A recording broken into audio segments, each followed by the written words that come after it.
Praise the Lord. സംഖ്യാപുസ്തകം 28 അധ്യായം 1 മുതൽ 31 വരെയുള്ള തിരുവചനങ്ങൾ. യഹോവ പിന്നെയും മോശയോട് അരുളി ചെയ്തത്, എനിക്ക് സൗരഭ്യവാസനയായ ദഹനയാഗങ്ങൾക്കുള്ള എൻ്റെ ഭോജനമായ വഴിപാട് തക്ക സമയത്ത് എനിക്കർപ്പിക്കേണ്ടതിന് ജാഗ്രതയായിരിക്കാൻ ഇസ്രയേൽ മക്കളോട് കൽപ്പിക്കണം. നീ അവരോട് പറയേണ്ടത്, നിങ്ങൾ യഹോവയ്ക്ക് അർപ്പിക്കേണ്ടുന്ന ദഹനയാഗം എന്തെന്നാൽ, നാൾതോറും നിരന്തര ഹോമയാഗത്തിനായി 1 വയസ്സു പ്രായമുള്ള ഊനമില്ലാത്ത ഒരു കുഞ്ഞാട്, ഒരു കുഞ്ഞാടിനെ രാവിലെയും മറ്റേ കുഞ്ഞാടിനെ വൈകുന്നേരത്തും യാഗം കഴിക്കണം. ഇടിച്ചെടുത്ത എണ്ണ 1/4 ഹീൻ ചേർത്ത ഒരിടങ്ങഴി മാവ് ഭോജനയാഗമായും അർപ്പിക്കണം. ഇത് യഹോവയ്ക്ക് സൗരഭ്യവാസനയായ ദഹനയാഗമായി സീനായി പർവ്വതത്തിൽ വെച്ച് നിയമിക്കപ്പെട്ട നിരന്തര ഹോമയാഗം. അതിൻ്റെ പാനീയയാഗം കുഞ്ഞാടൊന്നിന് 1/4 ഹീൻ മദ്യമായിരിക്കണം. അത് യഹോവയ്ക്ക് പാനീയയാഗമായി വിശുദ്ധ മന്ദിരത്തിൽ ഒഴിക്കണം.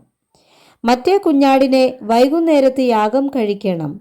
അതിനെ രാവിലത്തെ ഭോജനയാഗവും അതിൻ്റെ പാനീയയാഗവും പോലെ യഹോവയ്ക്ക് സൗരഭ്യവാസനയായ ദഹനയാഗമായി അർപ്പിക്കണം.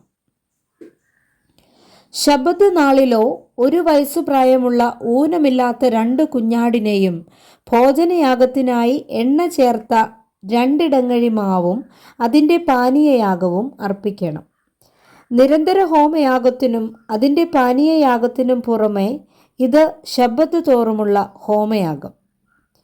നിങ്ങളുടെ മാസാരംഭങ്ങളിൽ നിങ്ങൾ യഹോവയ്ക്ക് ഹോമയാഗത്തിനായി 2 കാളക്കിടാവിനെയും 1 ആട്ടുകൊറ്റനെയും 1 വയസ്സു പ്രായമുള്ള ഊനമില്ലാത്ത 7 കുഞ്ഞാടിനെയും കാള ഒന്നിന് ഭോജനയാഗമായി എണ്ണ ചേർത്ത 3 ഇടങ്ങഴി മാവും ആട്ടുകൊറ്റന് ഭോജനയാഗമായി എണ്ണ ചേർത്ത 2 ഇടങ്ങഴി മാവും കുഞ്ഞാടൊന്നിന് ഭോജനയാഗമായി എണ്ണ ചേർത്ത 1 ഇടങ്ങഴി മാവും അർപ്പിക്കണം.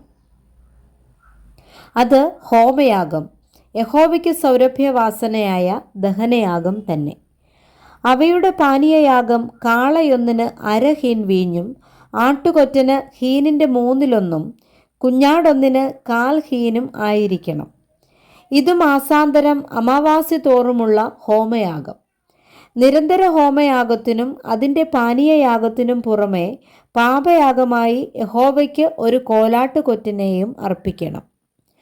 1 മാസം 14 തീയതി യഹോവയുടെ പെസഹയാകുന്നു. ആ മാസം 15 തീയതി പെരുന്നാളായിരിക്കണം. 7 ദിവസം പുളിപ്പില്ലാത്ത അപ്പം തിന്നേണം. 1 ദിവസം വിശുദ്ധ സഭായോഗം കൂടേണം. അന്ന് സാമാന്യവേലയൊന്നും ചെയ്യരുത്. എന്നാൽ നിങ്ങൾ യഹോവയ്ക്ക് ഹോമയാഗത്തിനായി 2 കാളക്കിടാവിനെയും 1 ആട്ടുകൊറ്റനെയും 1 വയസ്സു പ്രായമുള്ള 7 കുഞ്ഞാടിനെയും ദഹനയാഗമായി അർപ്പിക്കണം. അവ ഊനമില്ലാത്തവ ആയിരിക്കണം. അവയുടെ ഭോജനയാഗം എണ്ണ ചേർത്ത മാവ് ആയിരിക്കണം.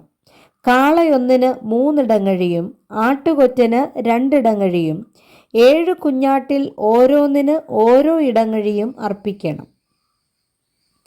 നിങ്ങൾക്കു വേണ്ടി പ്രായശ്ചിത്തം കഴിപ്പാൻ പാപയാഗത്തിനായി 1 കോലാട്ടിനെയും അർപ്പിക്കണം. നിരന്തര ഹോമയാഗമായ രാവിലത്തെ ഹോമയാഗത്തിന് പുറമെ ഇവ അർപ്പിക്കണം. ഇങ്ങനെ 7 നാളും യഹോവയ്ക്ക് സൗരഭ്യവാസനയായി ദഹനയാഗത്തിൻ്റെ ഭോജനം ദിവസം പ്രതി അർപ്പിക്കണം. നിരന്തര ഹോമയാഗത്തിനും അതിൻ്റെ പാനീയയാഗത്തിനും പുറമെ ഇത് അർപ്പിക്കണം. 7-ാം ദിവസം വിശുദ്ധ സഭായോഗം കൂടേണം. അന്ന് സാമാന്യവേലയൊന്നും ചെയ്യരുത്. വാരോത്സവമായ ആദ്യ ഫല ദിവസത്തിൽ പുതിയ ധാന്യം കൊണ്ട് 1 ഭോജനയാഗം കൊണ്ടുവരുമ്പോഴും വിശുദ്ധ സഭായോഗം കൂടേണം. അന്ന് സാമാന്യവേലയൊന്നും ചെയ്യരുത്. എന്നാൽ നിങ്ങൾ യഹോവയ്ക്ക് സൗരഭ്യവാസനയായ ഹോമയാഗത്തിനായി 2 കാളക്കിടാവിനെയും 1 ആട്ടുകൊറ്റനെയും 1 വയസ്സു പ്രായമുള്ള 7 കുഞ്ഞാടിനെയും അർപ്പിക്കണം. അവയുടെ ഭോജനയാഗമായി എണ്ണ ചേർത്ത മാവ് കാള ഒന്നിന് ഇടങ്ങഴി 3 ആട്ടുകൊറ്റന് ഇടങ്ങഴി 2 7 കുഞ്ഞാട്ടിൽ ഓരോന്നിന് ഇടങ്ങഴി ഓരോന്നും നിങ്ങൾക്ക് വേണ്ടി പ്രായശ്ചിത്തം കഴിപ്പാൻ 1 കോലാട്ടുകൊറ്റനും വേണം. നിരന്തര ഹോമയാഗത്തിനും അതിൻ്റെ ഭോജനയാഗത്തിനും അവയുടെ പാനീയയാഗത്തിനും പുറമെ നിങ്ങൾ ഇവ അർപ്പിക്കണം. അവ ഊനമില്ലാത്തവ ആയിരിക്കണം.